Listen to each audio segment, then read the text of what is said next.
আহারে, বাহিরে এত কঠিন বৃষ্টি।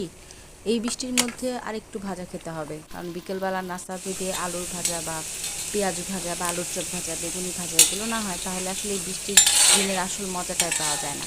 তাই এই চিন্তা করলাম যে ঠিক আছে, তাহলে এমন একটা ভাজা বানানো যাক যেটা সচরাচর একটু কমই খাওয়া হয়।